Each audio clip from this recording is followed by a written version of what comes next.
Assalamualaikum warahmatullahi wabarakatuh. Selamat pagi, selamat siang, selamat sore, dan selamat malam. Saat ini kamu sedang mendengarkan podcast dari Zala Zeftia. Kadang serius, kadang bercanda. Selamat mendengarkan ya.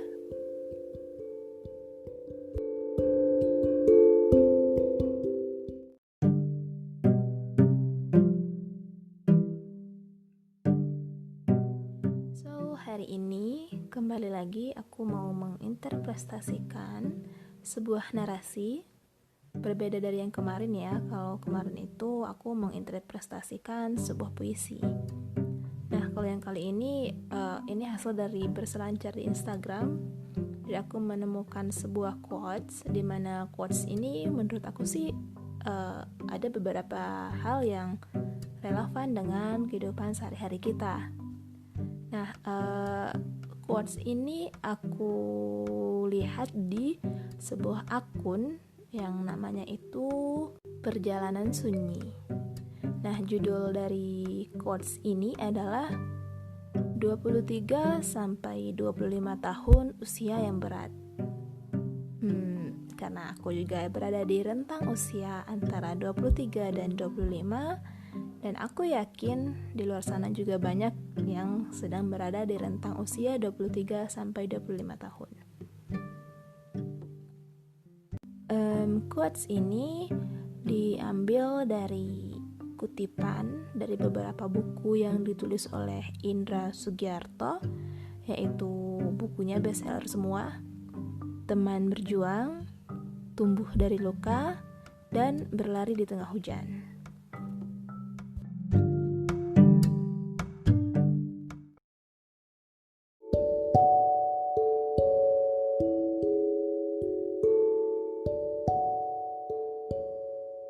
Di sini aku menemukan 3 hal sih yang relate mungkin sama kehidupan kita sehari-hari. Yang pertama terkait ekspektasi orang lain terhadap kita yang dianggap dewasa. Yang kedua, bagaimana kita sebagai seorang dewasa melihat kesedihan atau mungkin kegagalan yang menimpa kita. Dan yang terakhir adalah sebuah pengingat bahwa di usia yang saat ini, dengan kesibukan yang saat ini, terkadang kita lupa rasa bahagia.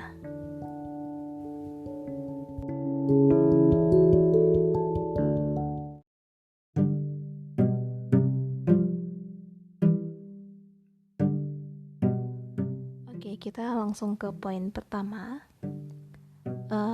Terkait ekspektasi orang lain terhadap kita. Mungkin di sini kamu sedang berada dalam situasi orang-orang memiliki harapan terhadap kita, atau orang-orang berekspektasi terhadap kita. Kamu merasakan hal seperti itu hanya karena kata-kata dewasa yang saat ini sedang menempel di diri kita. Sebenarnya kalau kita lihat jauh ke belakang, diekspektasikan oleh beberapa orang dan menggagalkan ekspektasi beberapa orang harusnya bukan jadi hal baru untuk kita.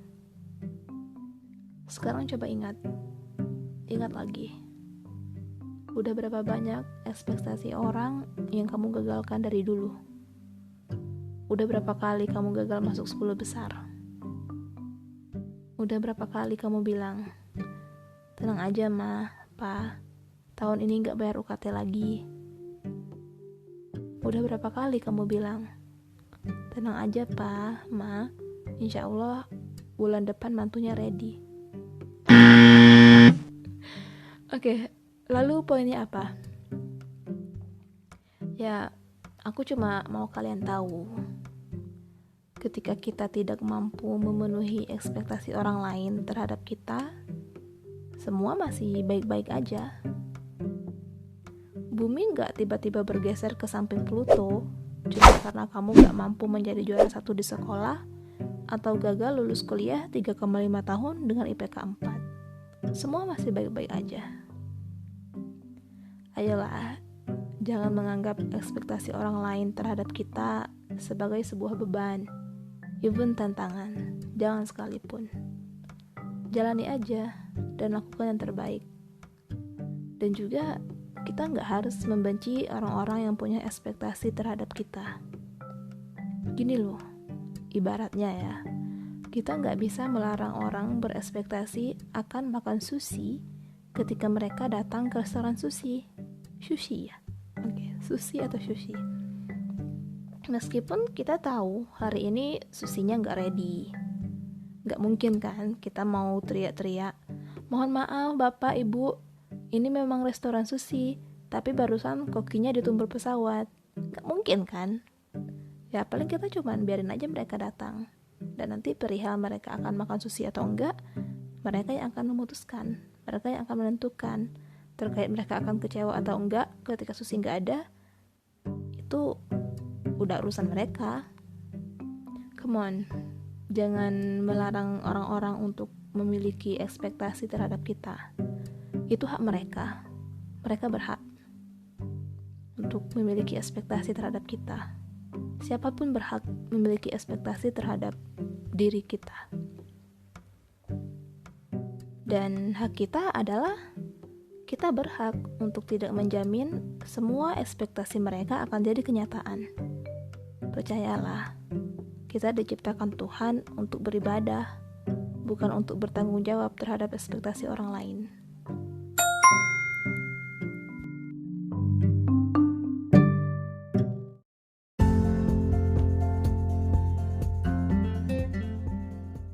Untuk poin kedua adalah bagaimana kita menyikapi kesedihan dan kegagalan yang terjadi dalam kehidupan kita, dalam keseharian kita.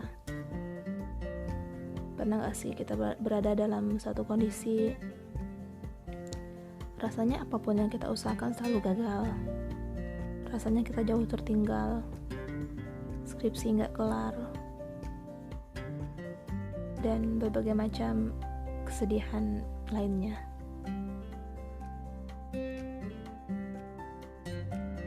Menjadi dewasa itu bukan berarti tidak boleh bersedih, gak boleh nangis, dan sejenisnya.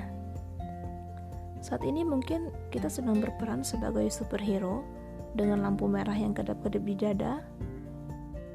Kamu menjadi superhero yang akan tetap berdiri tegar meskipun diserang monster yang lebih tinggi dari gedung-gedung di kotamu. Aku yakin superhero yang ada di film-film gak selamanya jadi superhero. Mereka akan kembali lagi menjadi manusia begitu mereka mau dinner sama pasangannya, atau waktu mereka mau berenang di kolam renang. Superhero juga akan bersedih, bahkan menangis saat kehilangan orang-orang terdekat. Ingat, superhero yang keren itu tidak segan untuk bersedih atau menangis. Masa kamu yang manusia biasa dan jomblo harus malu-malu untuk bersedih dan menangis?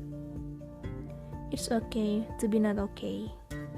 Segala ketidaksempurnaan dan mengalami rasa sedih menunjukkan kalau kita masih jadi manusia. Gak ada manusia yang sempurna. It's normal. It's okay untuk gagal dan mencoba lagi. Bergeser dari cerita superhero, mungkin suatu waktu kamu merasa lelah. Apapun yang kamu usahakan gak pernah membuahkan hasil. Kamu insecure dengan dirimu sendiri, merasa tertinggal. Teman-teman udah pada melanjutkan kuliah ke luar negeri atau ke kota-kota besar, sementara kamu belum tamat SD. Teman-teman ada yang udah punya anak, sementara kamu belum lahir. Balik lagi, it's okay to be not okay. Terima situasimu saat ini. Istirahat sebentar. Beri waktu dirimu untuk lebih mengenal dirimu sendiri. Percaya deh, semua orang punya waktunya masing-masing. Tuhan tidak menciptakan kita untuk menderita. Tuhan tidak menciptakan kita untuk menjadi orang yang selalu gagal. Tuhan gak sejahat itu. Setiap jengkal dari langkah kita, apapun yang terjadi dalam kehidupan kita, selalu ada campur tangan Tuhan. Mungkin kegagalan atau ketidakkunjungan yang kita alami bisa jadi adalah cara Tuhan untuk memberikan yang terbaik untuk kita. Jalani dan terima saja. Bukannya di setiap doa kita selalu meminta untuk dibimbing dalam setiap langkah, dijauhkan dari yang buruk dan didekatkan dengan yang baik. Lalu kenapa kita tidak bersyukur ketika doa kita dikabulkan? Tuhan Maha mengetahui segalanya sementara kita tidak. Jadi wajar kalau kita kerap kali salah sangka dengan rencana Tuhan. Itulah kenapa kita perlu untuk istirahat sejenak dan lebih mengenal diri sendiri. Berbicara dengan Tuhan, curhat sama Tuhan. Jangan cuma curhat sama gebetan.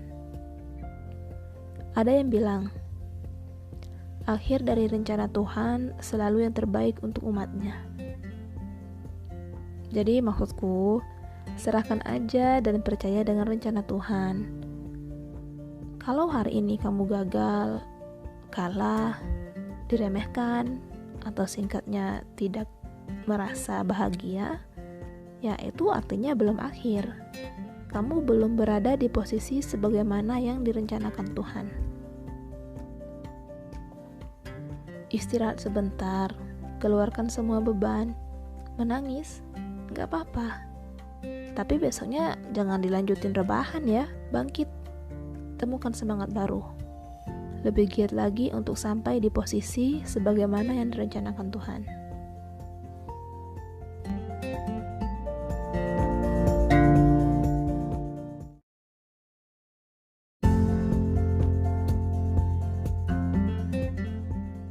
Dan poin terakhir, poin ketiga, ini yang paling menurutku yang paling sesuatu deh. Ini pengingat kepada kita yang sudah lupa mungkin rasanya bahagia. Coba ingat lagi tentang rasa bahagia yang mungkin kamu udah lupa. Coba ingat lagi gimana rasanya pas dikasih THR sama paman kamu. Gimana rasanya dapat hadiah waktu menang lomba balap karung, atau gimana rasanya waktu kamu dilamar sama gebetan kamu. Ini khusus buat yang udah pernah aja ya. Buat yang belum, gak usah sok mau ingat. Meskipun kamu merasa tidak mungkin untuk bahagia, tetap cari kebahagiaan kamu. Meskipun kamu serba kekurangan, ada kehangatan keluarga sebagai sumber kebahagiaan. Meskipun kamu tidak selalu menjadi yang terbaik di sekolah atau kampus, temukan kebahagiaanmu dengan melihat senyum tulus kedua orang tua waktu lihat kamu pakai toga wisuda. Meskipun kamu jomblo dan ngebet nikah, tapi jodohnya masih nyasar, temukan kebahagiaan kamu dengan menikungnya di sepertiga malam. Apapun yang terjadi, Tuhan selalu menyediakan celah untuk bahagia. Temukan itu. Semangat!